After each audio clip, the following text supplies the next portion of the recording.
Assalamualaikum warahmatullahi wabarakatuh.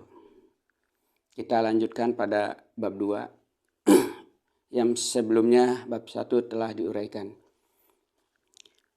Ada perbedaan sejarah umat Islam zaman sekarang di Indonesia dengan zaman Rasulullah dalam hal toleransi beragama. Misalnya berkaitan dengan rumah ibadah. Tapi mudah-mudahan suatu ketika kita akan seperti zaman Rasulullah, zaman kemajuan, zaman toleransi. Dulu zaman Rasulullah umat Islam senantiasa menjaga jangan merusak rumah ibadah agama lain. Nabi Muhammad SAW dan para sahabatnya melarang umat Islam merusak gereja, rumah ibadah agama Nasrani, dan sinagog, rumah ibadah agama Yahudi. Sekarang umat Islam yang mayoritas ini cenderung tidak ingin ada rumah ibadah agama lain.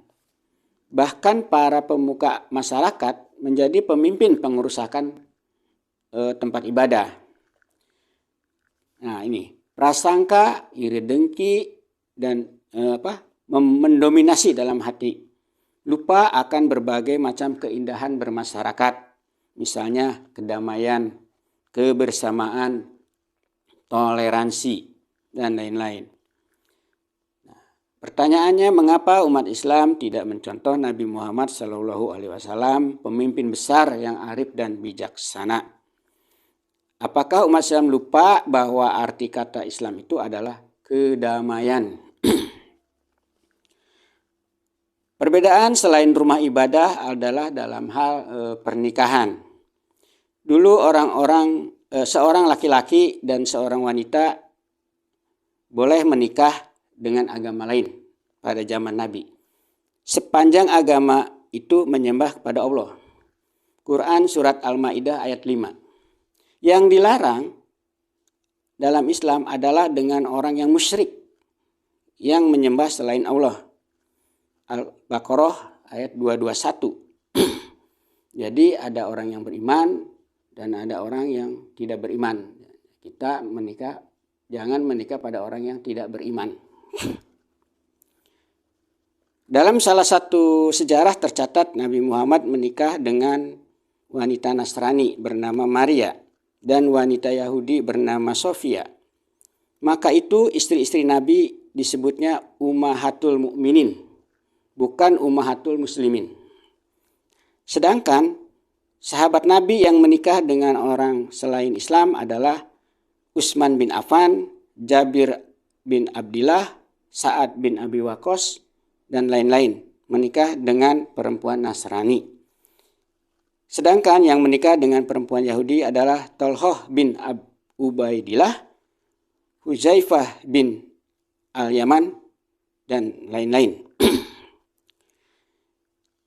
Nah, pernikahan antar agama juga ditulis oleh Zahidul Islam, PhD dari IIUM, International Islamic University Malaysia.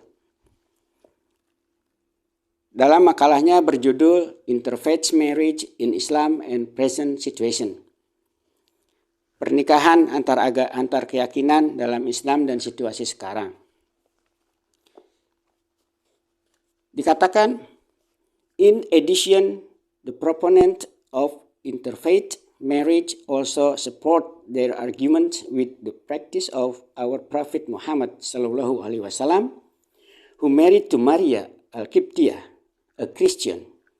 Other than that, Utsman bin Affan was among the companions who married to a woman from the people of the books, i.e. Nailah binti al-Faras Fisah. Perlu diketahui hal yang mendukung pernikahan antar agama karena dilakukan juga oleh Nabi kita Muhammad SAW yang menikah dengan Maria al-Qibtiyah, seorang beragama Kristen. Demikian juga Utsman bin Affan, salah seorang sahabat Nabi yang menikah dengan seorang wanita dari ahli kitab seperti Nailah binti al-Farafisah. Nah, semua agama berkeyakinan selain kepada Allah juga pada keberadaan malaikatnya. kitab sucinya, rasulnya, dan hari kiamat. Nah, namun agama lain memiliki konsep dan implementasi yang berbeda-beda tentang malaikat, rasulnya, kitabnya, dan hari akhirat, sesuai dengan kepercayaan masing-masing. Dalam agama Islam tertulis, "Wahai orang-orang yang beriman, tetaplah beriman kepada Allah dan Rasul-Nya, dan kepada kitab yang diturunkan kepada Rasul-Nya, serta kitab yang diturunkan sebelumnya. Barang siapa ingkar kepada Allah, malaikat-malaikatnya, kitabnya, Rasul-Nya, dan hari kemudian, maka sungguh orang itu telah tersesat sangat jauh." Quran Surat An-Nisa 136. Bila kita percaya kepada Tuhan, apapun agamanya atau alirannya tidak boleh berselisih, karena yang akan menjadi saudara kita kelak di hari pembalasan adalah orang-orang yang beriman. Tertulis dalam kitab suci Al-Quran, Surat Al-Hujurat ayat 10. Orang-orang yang beriman, bukan hanya orang-orang Islam saja, sesungguhnya bersaudara. Maka rukunlah kedua saudaramu yang berselisih, dan bertakwalah kepada Allah supaya kamu mendapat pencerahan. Nah, lawan kata orang beriman adalah orang kafir. Kafir di sini artinya kafir atau menutup segala anjuran Nabi atau perintah Allah.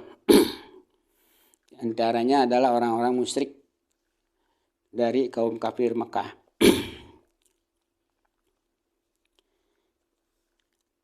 Berbeda dengan orang-orang yang beriman, orang-orang kafir adalah orang-orang yang menolak atau membangkang perintah Tuhan. Dan di antara yang membangkang kafir perintah Tuhan adalah orang yang menyembah berhala.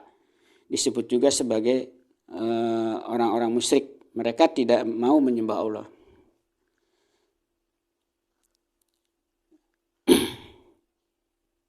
Malahan kaum muslimin diajak menyembah Tuhan mereka. Ini tertulis dalam surat Al-Kafirun ayat 1-6. Bismillahirrahmanirrahim. Qul ya ayyuhal kafirun la a'budu ma ta'budun wa la antum abiduna ma a'bud wa la ana abidum ma abadtum wa la antum abiduna ma a'bud lakum dinukum walyadin. Maksud orang-orang kafir dalam surat ini bukanlah orang Yahudi ataupun orang Nasrani. Mereka, orang Yahudi dan Nasrani, berada di pihak Islam karena sama-sama menyembah Allah yang Maha Esa. Yang dimaksud kafir di sini adalah para penyembah berhala. Mereka menawarkan kepada Nabi untuk 1 tahun saja Nabi tidak menyembah Allah, menyembah berhala saja. Tawaran ini dibuat karena penyembah berhala sangat khawatir dengan dakwah Nabi yang semakin mendapat simpati dari masyarakat Mekah. Maka turunlah surat ini. Beritahukanlah pada mereka, Qul ya ayyuhal kafirun, bahwa tawaran ditolak. La a'budu ma ta'budun. Untukmu aturanmu, untukku aturanku. Lakum dinukum walyadin. Berhala adalah sesuatu yang dibuat orang, kemudian disembah orang. Dulu bentuknya patung, mungkin sekarang bentuknya uang, jabatan, kedudukan, dan lain-lain. Karena uang dibuat manusia dan disembah atau dijadikan tujuan utama yang dapat menentukan segalanya. Mengenyampingkan kejujuran dan pengabdian, hak dan kewajiban, kearifan dan kebijaksanaan. Nah, kafir dalam hubungannya dengan sesama manusia, hablum minannas, berarti bertentangan. Agama Islam kafir pada agama Kristen dalam masalah Nabi Isa. Dan sebaliknya, aliran Sunni kafir terhadap Syiah dalam masalah Khalifah Ali. Dan sebaliknya, namun sesungguhnya tidak baik menggunakan kata kafir bila berhubungan dengan agama ataupun aliran lain yang tidak sesuai dengan agama atau aliran kita. Karena kata kafir di sini bermakna menentang perintah Tuhan. Padahal mereka sama sekali tidak menentang Allah. Sebab sebut saja berbeda pendapat satu sama lain yang lebih ramah, lebih halus dan lebih baik. Quran surat Al-Mumtahanah ayat 8. Bila mereka yang tidak sama dengan agama dan aliran kita berbuat buruk pada kita atau melakukan kejahatan, itu adalah masalah lain. Tugas kita manusia hanya berusaha berbuat benar, yakni memilih yang terbaik dari yang akan kita lakukan. Karena kebenaran itu sesungguhnya dari Allah, bukan dari aku, bukan darimu, dan bukan dari mereka. Quran surat Al-Baqarah ayat 147. Yang penting jangan sampai kita ragu melaksanakan apa yang sudah kita putuskan. Misalnya memilih agama Islam, tapi tidak salat fardu, tidak mau mengeluarkan zakat fitrah, dan tidak mau puasa bulan Ramadan. Sangat dilarang oleh Islam adalah mengkafirkan orang lain atas nama Allah. Menganggap hubungan dirinya dengan Allah, hablum minallah, yang benar-benar islami dibandingkan hubungan orang lain dengan Allah. Tertulis dalam sebuah hadis. Rasulullah bersabda, apabila seorang mengkafirkan saudaranya, maka kembalilah kekafiran itu kepada salah seorang dari keduanya. Hadis riwayat Muslim. Seringkali kita salah mendefinisikan kata kafir dan menerapkan dalam kehidupan sehari-hari. Bukan hanya kafir tapi juga fasik, musyrik, dan lain-lain. Definisi yang salah akan berakibat kesimpulannya yang keliru dan keputusannya akan buruk serta tindakannya bisa merupakan suatu kejahatan. Kadang umat Islam lupa ayat-ayat Allah seperti ya ayyuhal kafirun, ya ayyuhal musyrikun, ya ayyuhal fasyikun, ya ayyuhal munafikun.